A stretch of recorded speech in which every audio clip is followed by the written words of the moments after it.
KEMPER PROFILER, Tones and Talks, Season 3, Episode number 8. Let me throw that rig at you. And without any further ado, we will introduce Thomas. Hi Thomas, how are you? Thomas Dill. I'm fine. Cool. And B, I'm going to find the rig that I'm going to throw at you today. Thomas doesn't know about what's coming, and so we will find out his first reactions and what he might do with it or change it completely. And second, bear with me, I'm a little bit under the weather because of my voice and stuff, a little bit of the sniffles, because in Germany it's winter and sometimes it snows in December. Yeah, so let me throw that rig at you.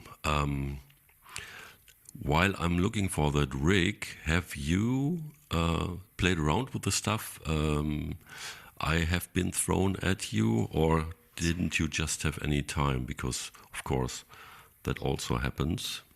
Yeah, sometimes in the days in December, time is really something what you don't have. But I tried a little bit with that synth stuff that you throw at me, and yeah, great stuff, great inspiration for some special sounds. And also I've just before we met now, I played with this old Gibson amp. Oh right, yeah. First one. Yeah. By the way, so I'm sending that rig. Yeah. And I'm closing that window so that we're fine here with the screen order again. By the way, I just did some little research on that rig, the first one, the Gibson amp, and I found that I can say who owns this amp. It's Rusty Anderson, the guitarist with Paul McCartney, the live guitarist with Paul McCartney. And after the second profiling session I did with him at his other house, I was allowed to take some photos and to post this. So I can now disclose that it's Rusty Anderson's old Gibson amp from the late 40s that we destroyed during profiling. Yeah, and now I hope I bridged the time it took to get that rig going. So one advice again, but that's usually what everybody will do, I'm sure. If you plug into something new, you don't know, you have the volume now down and you are careful. So I would recommend two things. Do you have coil split on this guitar, or is it humbuckers? Oh, it's old school guitar. Oh yeah. 57 Gibson, no coil split. True. But I can. No. That's because that's going to be a challenge for me as well. So I would say take the neck pickup and roll the volume down to 3. Okay. And then do a little strum. Okay, I need to choose it. Okay, neck pickup. Volume 3 or so.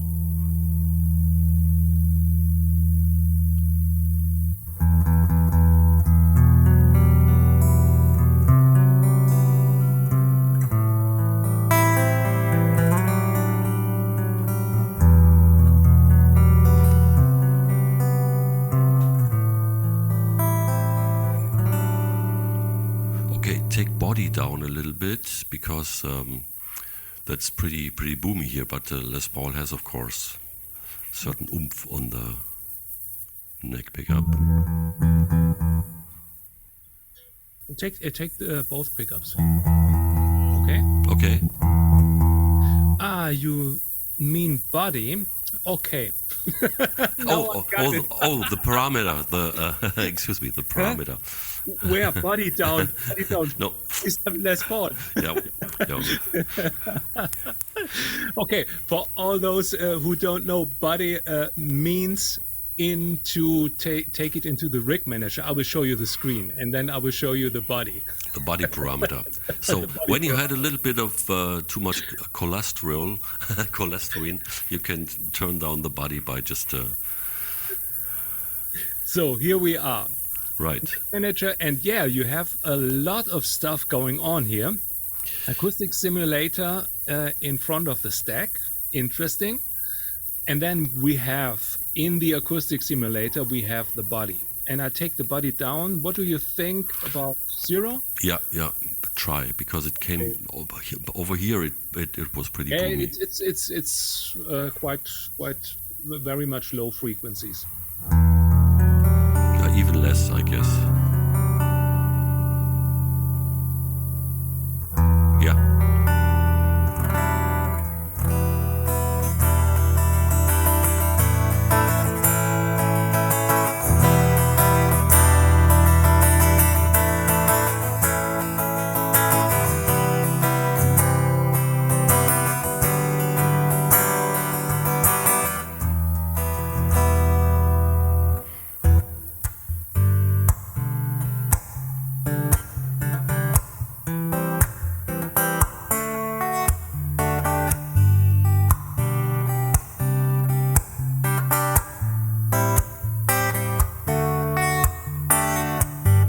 I don't know how long I didn't play this. Yeah, but yeah, the perfect approach.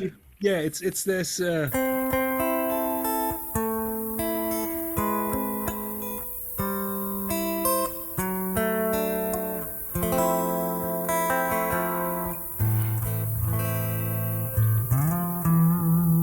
okay. Yeah, quite. It has this shimmering sound, but you can't, you shouldn't hit the strings too hard. Maybe I change the pick. Yeah, because your pickups have much more body and much more output than my pickups. So if you go to maybe the compressor first, and you take down the intensity, or I think the intensity seriously, and maybe also the booster. Have a look. I don't know. No, it's doing nothing. Right, Studio EQ maybe, just to check, because this has to be seasoned to the guitar. Okay, it has a little bit of, it has no low cut, but a little bit lowered the gain and a little bit in the low mids. That's fine. And then these poor boosters, they are just there because I found when you have no stack engaged, because with the acoustic simulator you should not have the stack engaged, no amp, because it's supposed to be just a clean dry signal. But if you switch the amp off, if you play now, it's too less. And if you and you know what that is? That's a profiled cable. Really? Yeah, because I was ripping off my hair, as you can see, when the acoustic simulator came out, because I found I can get some more than okay tones for even some recording to add on some acoustic-like stuff, and also for some live things.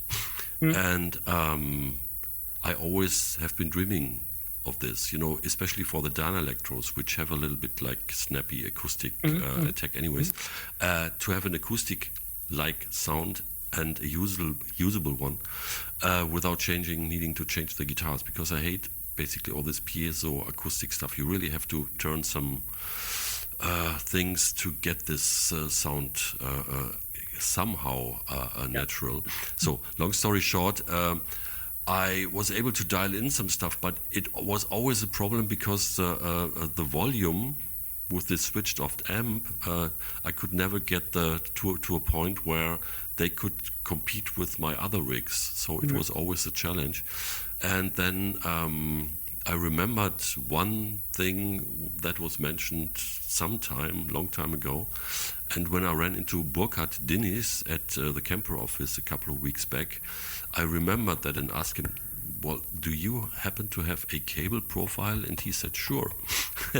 And he sent me a preset, and it's just an amp preset. And which cable was it?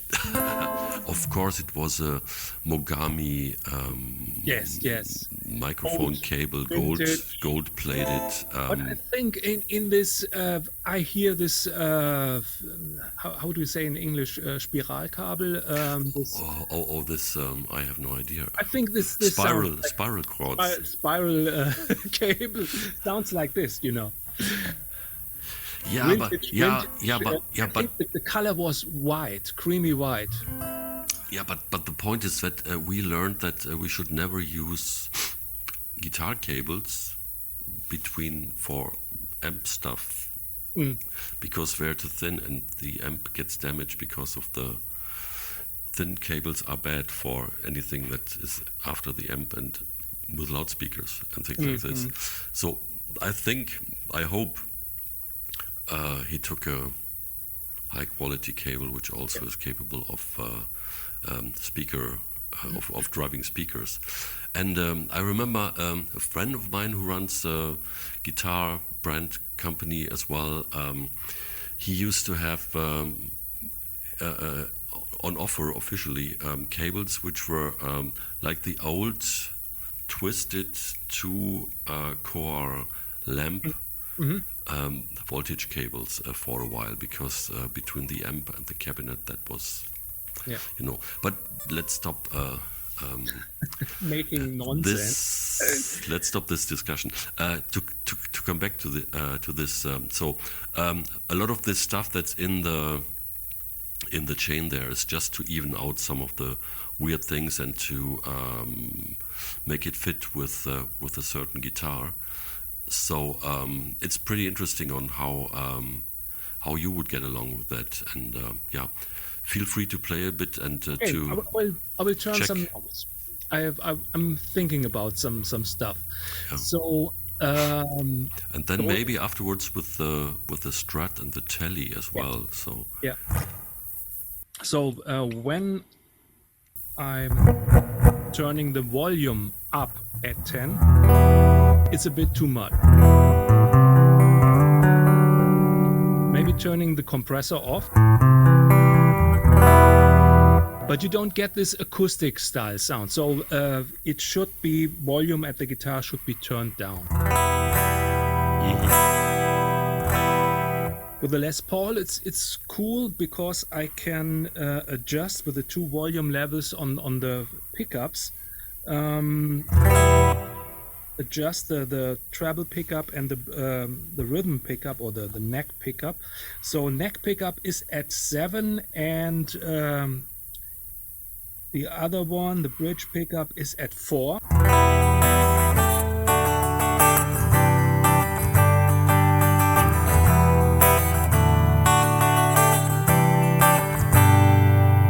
That's cool.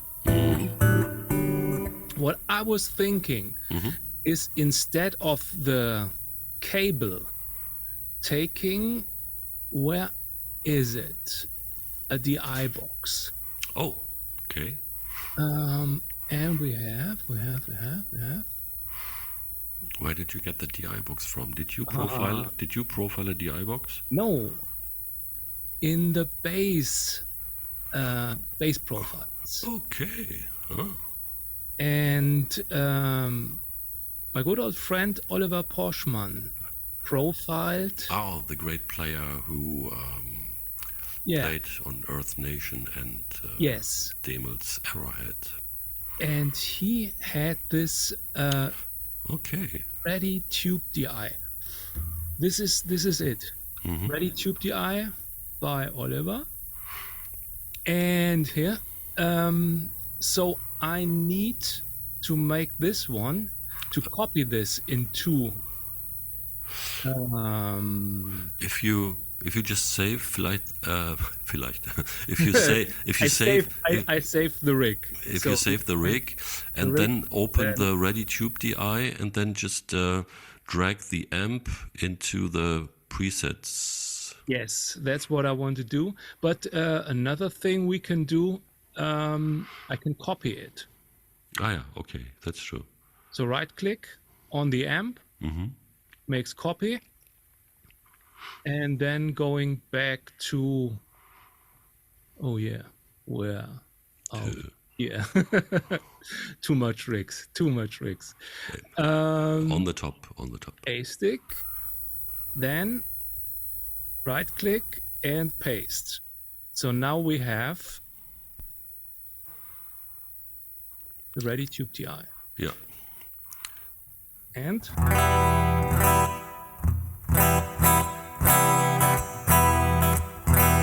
think it's a warmer sound. Uh-huh.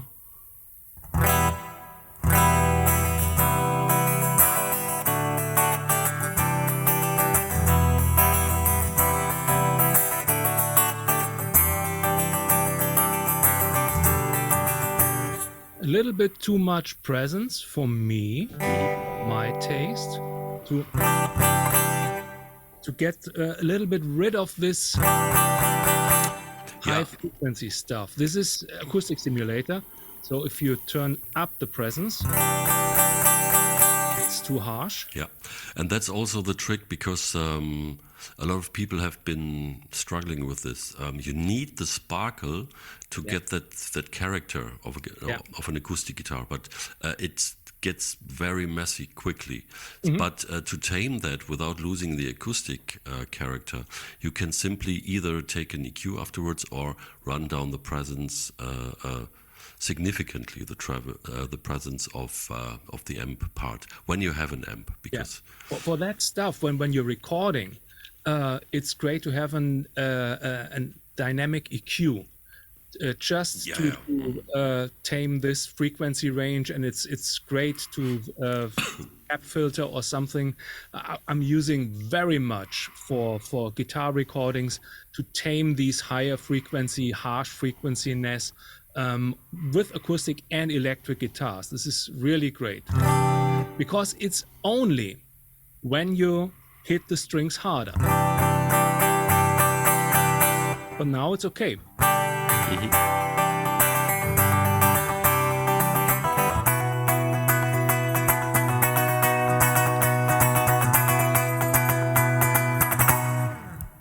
Cool. So for me, the Tube DI, by the way, Tube DI works great for normal acoustic guitars too. I use that profile a lot on stage with acoustic guitars. Okay. So your booster, maybe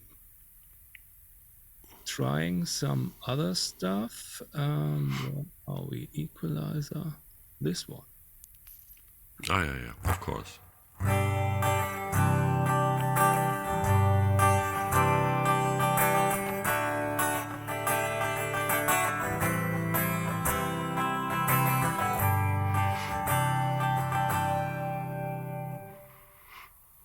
So double tracker. Not too far. Detune it.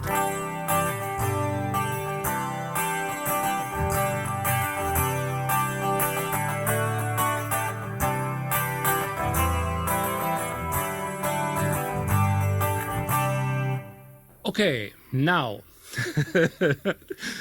when we're starting, so why not imitate some stuff like a 12-string guitar? I will turn off the booster and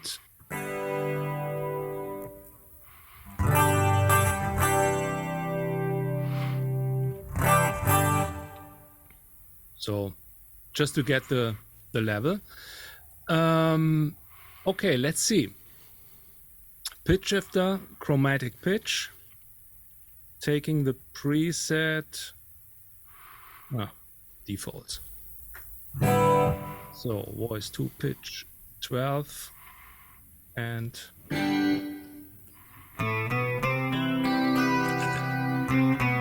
get out of here. Wow.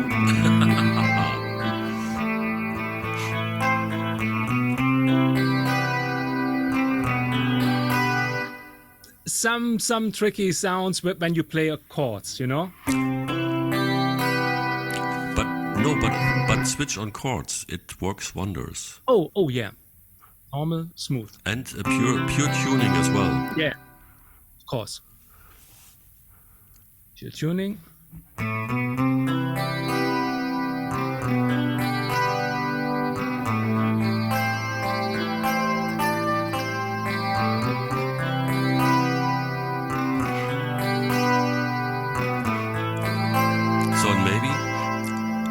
Maybe stereo totally up to make it larger than live, and you know the mix with that you can season a little bit. Yeah, balance is okay. Mix down.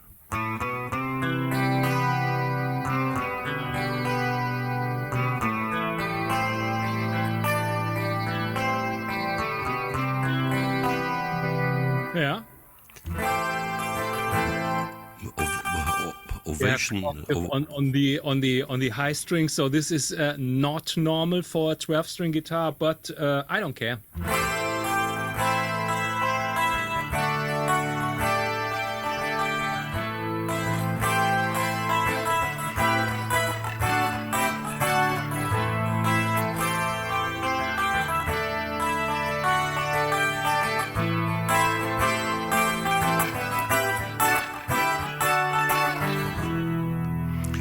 Forest echoes with laughter.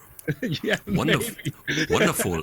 So I hear it through Zoom, people, but that's pretty amazing what I'm hearing already. So well done. I didn't get that idea. And we're deep in 80s Ovation balladeer.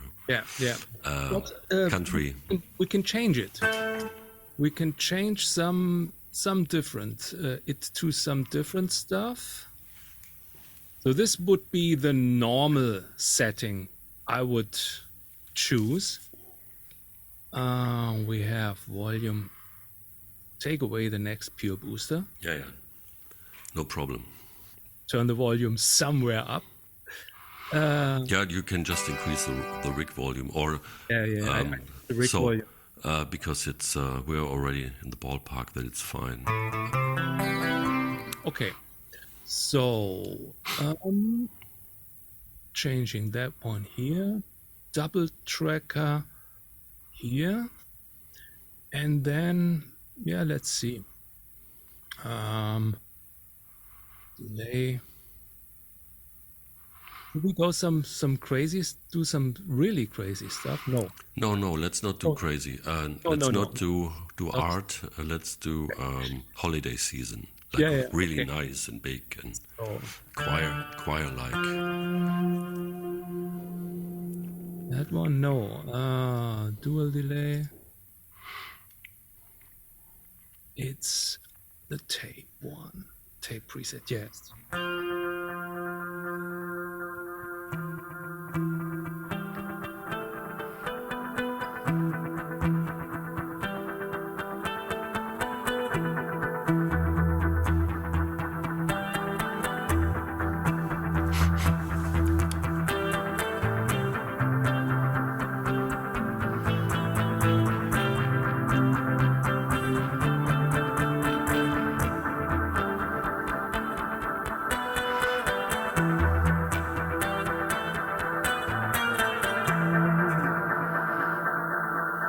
That one, but with my friend.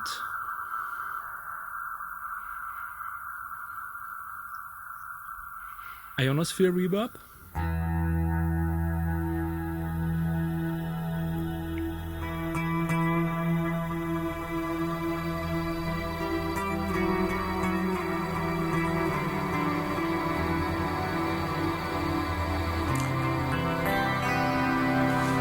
this one goes out to Las Vegas, to this sphere.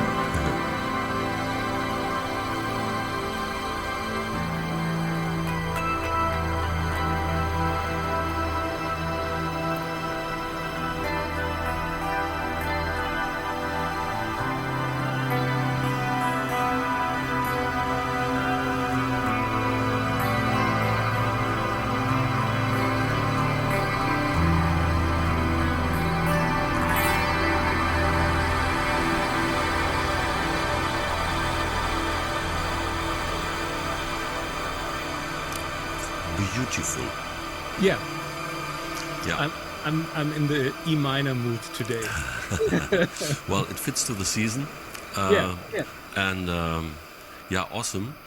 And I just thought, well, anyways, when you did the tone show, you came up with so many special sounds and stuff. And the thing is, you very rarely hear stuff like that on stages or on productions. Oh, no. No, it's true. Because I always think of something adding to this. I heard a voice and just a little bit of drums and a little bit of bass, and you would be already there. You know. Yeah, it's listen to modern pop productions. There's a lot of stuff that you don't think that it's played by guitars. Some spheric sounds. So just all this pad style stuff. What in the 80s some synth players played, or keyboard players. Now these days you can do it with a guitar, and it sounds a little bit inconvenient and different as a synth part pressed some keys, so it moves sometimes, and it's some chaotic sound, let's say it like this, and you can't really control this sound. It's something what happens when you're playing. When I'm playing now, the same thing. I just need to check out where does the sound lead me to, and then it works. It works fine, and you get this performance, and it's great. Yes. Yes, absolutely, and I meant yes, I definitely hear that on productions, pop and stuff, and a little bit of R&B as well. And I just read the interview with the guitar player with for and with Lana Del Rey, where they came up with a lot of stuff like this and took loops out of this and even further processed them. Of course, no, but I very rarely hear this. People using stuff on stage and getting into this zone and play with it. But maybe I'm wrong. So if there are bands out there who utilize these things and create these atmospheric things with the guitar and the profiler, then just let us know about that.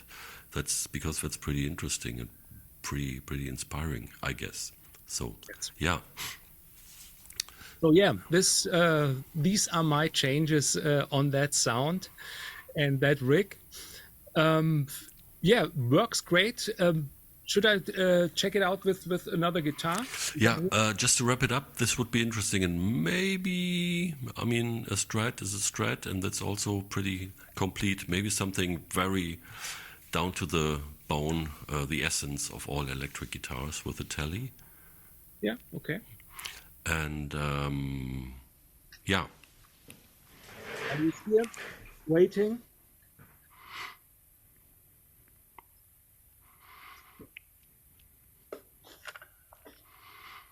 Oh, Tele. What's wrong here? Oh, okay.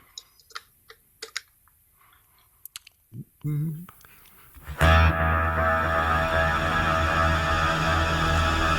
you go. This is the Tele. Okay, turning everything off.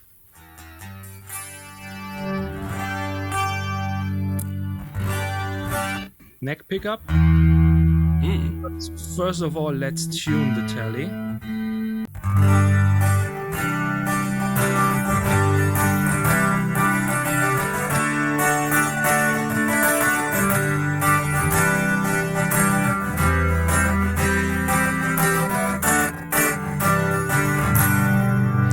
Yeah, that's already much more forgiving in the lower end than the Les Paul. Yeah.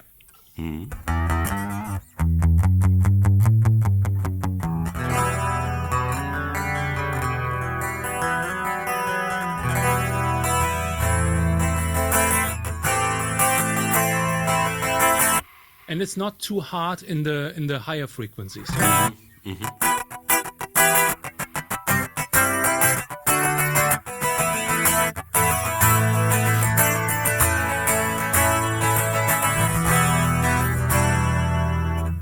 And now with the 12th string.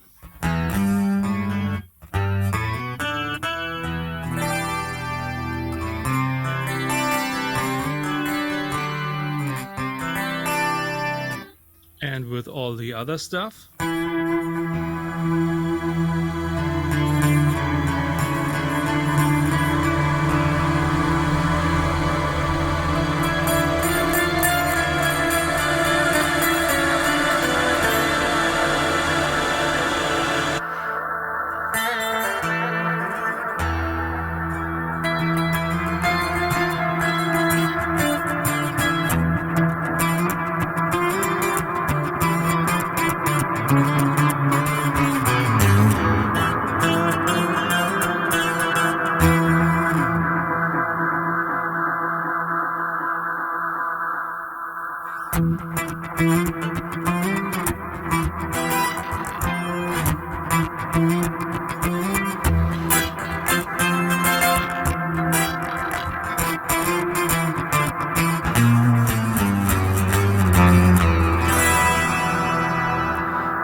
Okay, one thing I'd like to ask if you would put one pitch an octave down.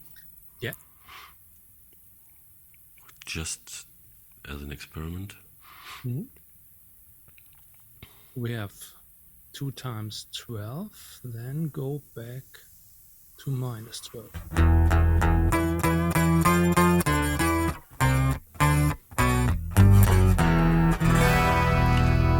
And with the balance, I think you can also determine how much of the low end you want to have in comparison.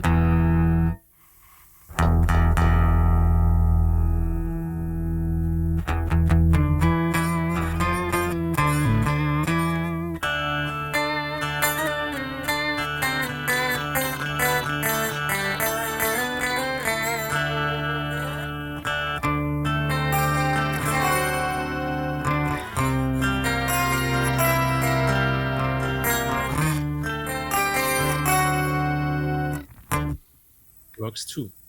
Wow, yeah. We know of a Turkish gentleman who has this. He has a double neck guitar, and the the upper one is fretless. Oh, yeah. And he's playing this weird and beautiful stuff with a lot of delay, and I'm wondering what he would do with that. Maybe I can find him and throw that rig at him. Yes, of course. So yeah, cool. And back to the bone dry acoustic guitar for to wrap it up. If you switch off the delay and the detune and also the widener to have just a chorus free.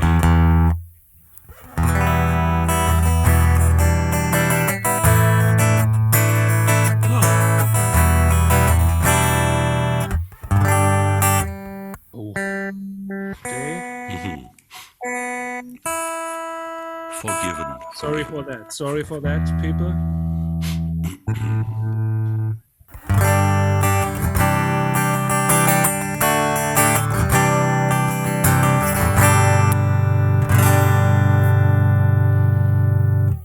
Tone a bit.